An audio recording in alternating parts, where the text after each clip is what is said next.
de la poursuite contre Lamine Guirassy, mon cher Jacques, ça se comprend comment? Bon, parce que peut-être c'est le patron et qu'il avait promis de le faire. Vous savez, la dernière fois qu'on lui a tendu le micro, il dit Lamine Guirassy, même vous, si vous êtes en porte-à-faux avec la loi, je vous poursuis. Donc il y a l'extrait qui reste. Donc même si Lamine n'a rien fait directement, mais il est le patron du média, il estime digne de, il s'estime digne de pouvoir, n'est-ce pas, ordonner des poursuites contre lui. Monsieur Lamine, vous êtes là-bas, monsieur Lamine. Charles White, des grandes gueules. Il n'y a pas un pacte d'amitié, de solidarité, d'amour, d'affection entre Lamine et Charles. Lamine passe à côté de la plaque, les faits sont établis, Lamine, vous serez poursuivi. Justement, et Charles White passe à côté de la plaque aussi, il sera poursuivi. C'est aussi simple que ça. Le ministre Charles White, lui-même, a écrit en date du 29 septembre 2022. Vous vous souvenez, la veille, Mohamed Mara s'était mis à genoux à côté du ministre pour être à sa hauteur, pour mieux tenir le temps de l'interview qu'il lui faisait passer. Ça avait fait beaucoup de vagues.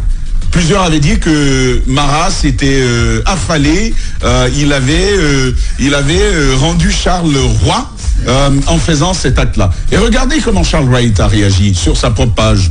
C'était le 29 septembre 2022. Il dit « Je m'incline face à votre professionnalisme. » Il ne le tutoie même pas, il le vous voit. « À votre professionnalisme au service de votre conviction professionnelle. » Professionnalisme, conviction professionnelle. Et il rajoute toutes mes admirations et considérations à vous, mon cher Mohamed Mara. Et il rajoute respect, respect, respect. 3 fois respect.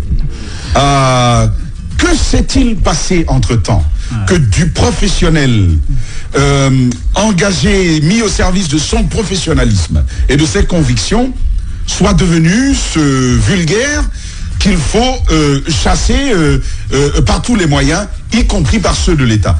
Que s'est-il passé? Les faits avec vous, Jacques Léoy. Donc, les faits, nous avons dit que tout est en lien avec son déplacement à l'intérieur du pays. Nous avons eu des informations dont j'ai été le premier à mettre sur la place publique ici, comme quoi certains magistrats auraient été mis à contribution pour prendre en charge la délégation de 67 membres qui drainaient. Tu as notamment évoqué le cas de Guékédou. Oui, donc lorsque j'ai expliqué cela, le même jour, je crois entre lui et Lamine, je ne sais plus qui a appelé l'autre, mais il avait consenti à passer dans l'émission. Il devait intervenir, justement. Il devait intervenir, il a donné son accord, nous avons fait l'affiche. Mais bien avant, il faut que je le rappelle, avant qu'on ne vienne à l'antenne pour que j'en parle, je l'ai appelé, le numéro a sonné, il n'a pas décroché. J'ai bien pu comprendre qu'il était en tournée, peut-être chargé, donc il ne pouvait pas parler tout de suite. Et lorsque nous avons débattu ici, on a soulevé un certain nombre de questions. La soirée, effectivement, il donne son accord à passer. Et puis à un moment, c'est lui-même qui m'appelle pour dire qu'il a réécouté l'émission, on s'est foutu de lui et que lui ne passerait plus. On en est resté là. Donc le pan que Mohamed Mara a évoqué hier a concerné spécifiquement la préfecture de Kankan, où il a pu réunir un certain nombre d'informations avec des témoignages, mais également des éléments précis sur ce qui a été constaté comme dépenses. C'est ce qui a été, ça c'est donc pour les faits, pour venir, si vous voulez, à la question de la loi. Et je le dis j'ai dit ceci, nous ne le faisons pas parce que nous avons été perçus à un moment donné comme amis. Nous ne le faisons pas parce que nous sommes dans le regret de l'avoir fait. Moi, je ne regrette pas d'avoir à un moment donné pris des positions en sa faveur. Parce que j'ai estimé que c'était conforme normal, c'était conforme d'abord à ma conviction. Et à la justice. Et puis à la justice pour tout ce que nous avions comme constat par le passé. Donc ça doit être clair. Mais pour la question de la loi, il faut bien le dire. Parce que je dois encore me rappeler, parce qu'après ça, il va passer dans cette émission. Et là, il était encore magistrat. Il avait déjà commencé à connaître ses problèmes avec le régime d'Alpha Condé. Et quand il est passé, je me souviens lui avoir posé cette question. Pourquoi avait-il coffré Lansana Camara? Je crois, Mohamed Mara, si j'ai bonne souvenance, m'a dit sur des questions de procédure, en tant que juge d'instruction, il ne peut pas s'expliquer sur ça à l'antenne. Donc, de toute façon, je n'ai pas persisté. Mais ça me vient, ça me rappelle quoi? Ça me rappelle tout simplement, parce que je l'ai suivi sur tout ce qui a concerné les journalistes. J'ai donc pris le cas de Lansana et le cas de Ibrahima Sadio, parce que nous avons eu l'occasion de l'interroger sur justement la question de la loi sur la liberté de la presse, et il avait dit que les journalistes ne pouvaient pas être des super citoyens. Il est allé jusqu'à suggérer qu'on revoie le contenu de cette loi. Donc, puisqu'il est ministre de la Justice aujourd'hui, je crois que l'occasion lui est donnée. Il a le boulevard. Il a le boulevard tout ouvert pour proposer un projet qui pourrait ramener les peines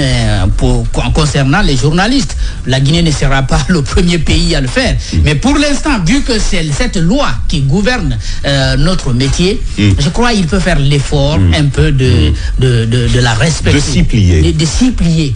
Jusqu'à ce qu'il obtienne les modifications nécessaires qu'il souhaite avoir à travers cette loi. Ramener les peines, parce que quelqu'un aura tenu des propos par voie de presse, et là il faut bien le préciser pour ceux qui connaissent très bien cette loi, puisqu'on a eu des formations là autour, ça ne concerne pas seulement les journalistes.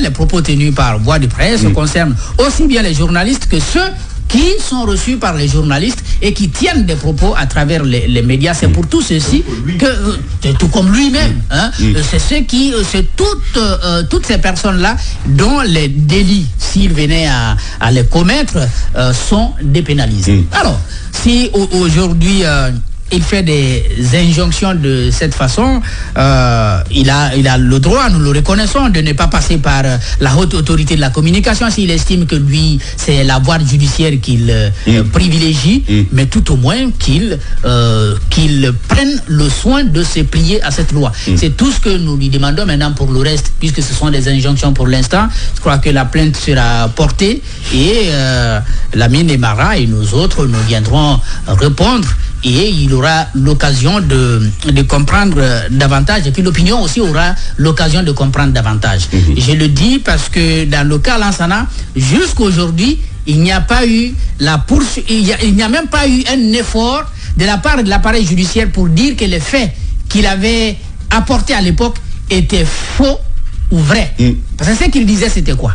C'était la surfacturation, des soupçons de surfacturation au ministère des Affaires étrangères de l'époque, où Mamadi Camara était ministre. Donc au lieu d'enquêter sur les faits qu'il avait avancés, lui, il a plutôt été poursuivi pour des faits de diffamation, comme on l'a fait un peu avec les Boundou et Moïse dans le cas Nabaya Gate. Et c'est maintenant, après, on est revenu là-dessus. Je crois qu'aujourd'hui, au-delà des injonctions qu'il a faites, il peut faire déjà un effort en direction du peuple pour la reddition des comptes, nous dire combien il a sorti des caisses de l'État pour aller à l'intérieur du pays et comment ça a été dépensé. C'est une démarche toute simple.